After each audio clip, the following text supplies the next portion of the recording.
I get busted 45 minutes from the DEA's headquarters, so I got a 45-minute ride. Right. And in that 45-minute ride, I craft my story. Yeah, that's right. This is what I have to say. So the first thing I start crafting is I have to be smarter than the average fox here with these people. I need to show them that I'm smarter than they think if I want to have any value. At this moment, I'm thinking, it's over. I mean, I'm doing minimum 10. That's the over 5 kilos is between mandatory. 5 and 150. Yeah. Yeah. Which is it's a big jump. That's a big jump. You might as well sell if 100. you have 6, it's the same as 150. That's what we used to say in prison. You might as well sell more. They incentivize you to get as big as you can get. 100%. 100%. So after 150, I think it's a mandatory 30. Yeah. Or something like that. Or it's like 25 or something. Yeah. I brought some stock footage if you're interested in seeing it of just the stats. Wow. But yeah, so I get taken in, and I'm crafting my story that I'm under these people's thumbs and I owe them a lot of money. I do not. I don't owe anybody any money. In fact, they all owe me money. Yeah. How much money do you have out at this point? Do you estimate your best guesstimate? 150 grand owed to me. Not too much. Owed to me. Yeah. No, that's probably between 40 people. Honestly, and some could be as low as $5 grand. I mean, you still have customers. There's still people that are close to me, around me, that aren't big players yet, that I'm still just taking care of. Wow. I don't know. I mean, they never hurt me. Yeah, that's true. They never hurt me. They didn't bring you down. No. So, I get back to the office, and now I'm in the room, and this is a fight for my life. I mean, if I don't get this right now, we're not sitting here today. I'm guaranteeing you this. So the first thing I did when I was in the room is there's codes that you have to push to get in and out of these rooms. There's, 3-digit doot, doot, doot, and you push the enter button and the door opens, right? I would watch them hit those numbers. I memorize them just to have them, just to use them when I needed them. And there would inevitably be an agent who would always forget the code and get himself locked in the room like a buffoon. And I would say 629. And he'd push and get out. He'd be like, I guess we got to change the code on that one. Yeah. They would take me in and out of these rooms, separate rooms. And every room they took me in and out of, I'd memorize the codes. I just watched them memorize them. And whenever I needed to drop it, I dropped it to make them believe. Even more so, like this was really my theory. This isn't a theory I crafted later. This I crafted on the moment. Mm-hmm. So I'm in the room and I'm playing the game that my partner abandoned me with 200 pounds, and I'm kind of stuck with the bill, and I owe these guys money, man. It's what I got to do to pay them back. It's what I got to do. And they said, do these 2 things for me. You do this move for me. You're in the clear. Who are these guys? Do they ask you who these guys are? Oh, yeah. What do you tell them? Well, I tell them the nicknames. But do you tell them what groups? Like, do they ask you, are these Mexicans? Are these Italians? Yes. Now, they've already done intel with New York. Mm-hmm. New York, the murder I told you about earlier in New York City that took place, that got into the New York departments, that hit their radar with the Canadian, my group. What murder? There was a murder of a high-ranking mob guy in Long Island. Right. I talked about earlier that perhaps I smuggled the guy down who did that, perhaps. Smuggled the guy down or moved him up? No, I smuggled him into the States so he could murder the guy. Perhaps do the hit. Wow. Of course, I don't know this. No, of course I mean, I don't know this. That's wild. But the rumor is I did. Or when I say we use my spot. Mm-hmm. That's what I mean. So New York has got pictures. New York comes up to see me too. They got pictures of all my people, and I recognize every one of them. But I don't.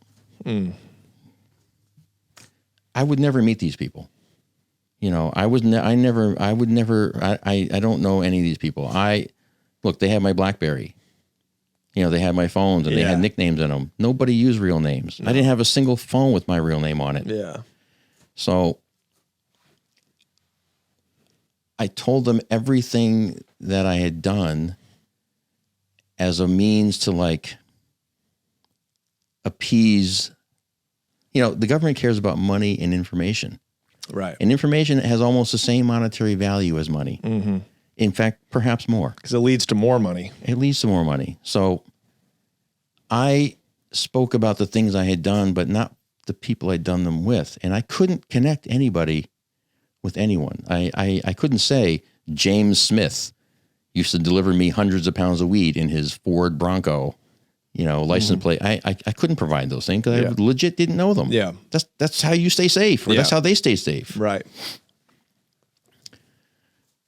But they know that there's no way that 119 grand was all I had, and they're hammering me hard on the money. It's like every time I change the subject about, I used to move weed too, they're like, oh, where's the money? That's right. God, they're bottom feeders. They want your money. They want your money more than your life. Wait till you hear how they squeeze me. Okay. So they now have the kilos. They have my money. And the Canadians don't know I've been busted. Mm-hmm. So they just think I've still got the kilos and I'll be getting them up to them shortly. Well, because of that, the federal government uses that against me. They let me out the next day. I did one night. Hold on. So you're being interrogated for how long and by how many people? About 4 hours. 10 to 12 people in a room. Wow. Yeah. Like a movie, like breathing down your neck. Yeah. So they're in there and they're giving me all the, this is 10 years, there's no way out from this. You're not beating this. Mm-hmm. We've got you. They lied about following me to California. We were following you to California. We know you were in Santa Monica. We know you were in Long Beach. We know you were in Vegas. They really weren't following me. But I don't know this at the time. And they're allowed to lie. They tell you they have 10 things on you and they have no things. Totally. So it's their job. So I'm still steadfast that I've got a good story. Mm-hmm. I'm sort of this poor bastard that got sucked up into a big, humongous situation. And I'm just a poor bastard that got loaded, 200 pounds got left on my lap and I had to make him disappear. Yeah. Or else. It's like what so your I'm trying to give him a sad sack story, right? Yeah.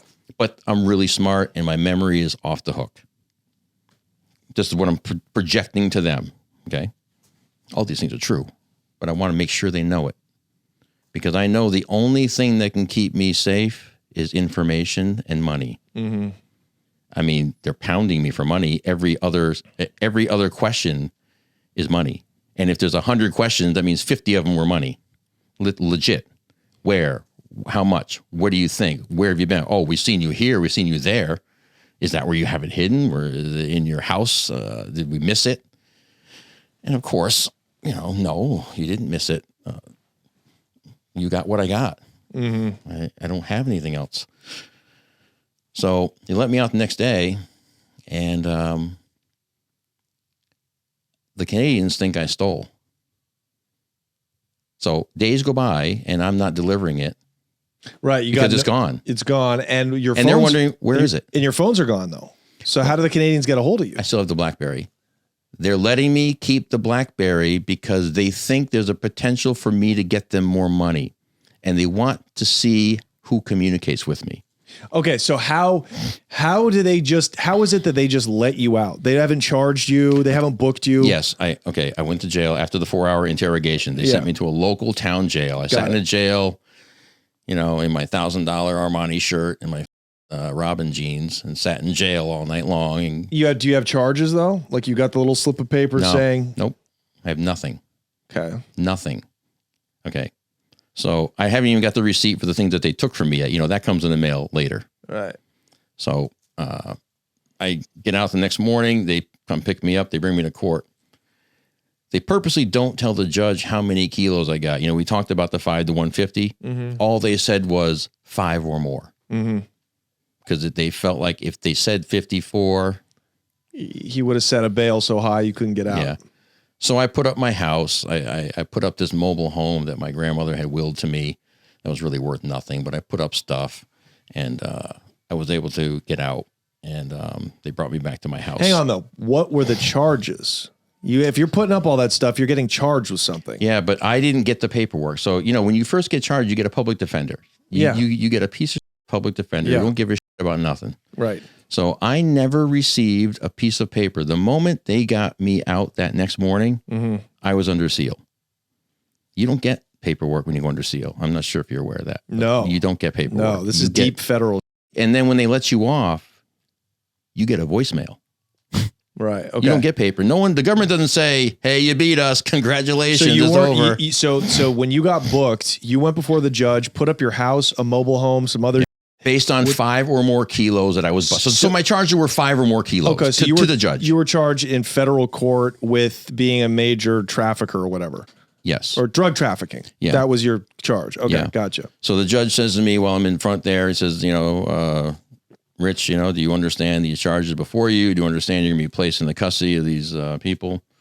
And you're not to break the law, the whole spiel. Yeah. And then he says to me, he goes, I noticed you were in Eastern Connecticut. We don't let people leave the states, but because, are you a Patriots fan or Red Sox fan at all, Rich? Yeah. Well, would it be too much if I banned you from Rhode Island and Massachusetts? I said, yeah, it'd be nice if I could still go to those places. Why he pulled that out? Why he's like negotiating with me whether I'm a Patriots fan? Like, where did that come from? Like, right. But so I got to be in Connecticut, Mass, or Rhode Island. They didn't bother me. But really, I could go anywhere in the country because I owned a trucking company and they can't with your livelihood. So they couldn't stop me from still going to California if I wanted to. Well, they probably could. They can do anything they want, more or less. In actuality, yeah. But when they take you down, they can't, they also seize a car from me. Yeah. They didn't seize my truck because livelihood. Right. That's what got me off of that one. Right. You can appeal for sure. So, okay, I get that now. So you were charged, but they said, hey, hold on to this BlackBerry.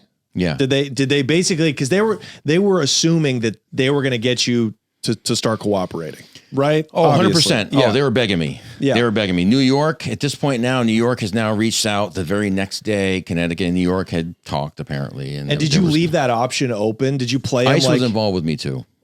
It wasn't just DEA. Right. So, but did you let them know, hey, just give me a couple of days. And then did you kind of let them know, did you make them think that you were going to eventually cooperate? 100%. Okay. Yeah. And what I basically did was I thought to myself, if I can give them enough information of things that I did, that somehow that could just make them, they could be a bargaining chip. That's, I didn't have a lot to go with, man. I got money and info. Yeah. But I'm denying money at this point. So weeks are going by. I'm communicating with my people like I haven't been busted. I'm saying, hey, man, I'm getting hemmed up on transport. Give me a little time. I'm trying to work things out. A couple of things fell through. I'm going to be able to do this. Okay, yeah, because they're like, where are my 54 bricks? They're where is it the next day? Yeah, the next day they're where is it? Okay. So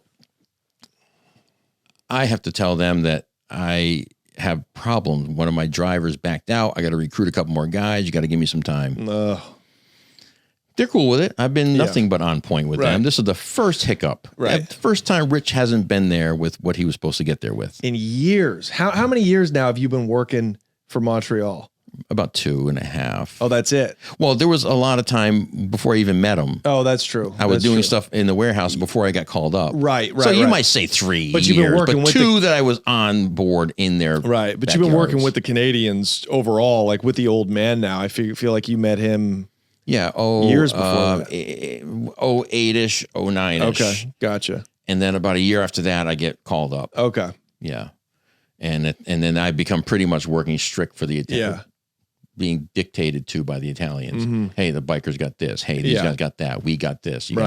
Okay. Same thing. So things are getting hairy. The police, the federal government thinks this might be a good idea if we stage a fake bust of the kilos. They already got my kilos. Yeah. But I need them to know that I didn't steal. Okay? I need my people to know that I didn't steal. But the government won't let them know because they're doing it on purpose because they know the Italians are going to squeeze me with my life. Yeah. They're going to squeeze me with my freedom. And who's going to crack first? Right. So at this point,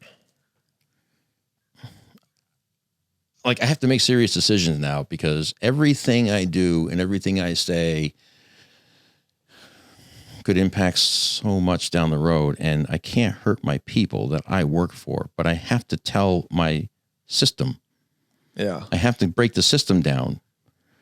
So I break it down and I don't use real names, and my people up north continue to put pressure on me, and I'm now getting death threats from them. They're typing them to the BlackBerry how they're going to take me and my family out, describing it. Wow.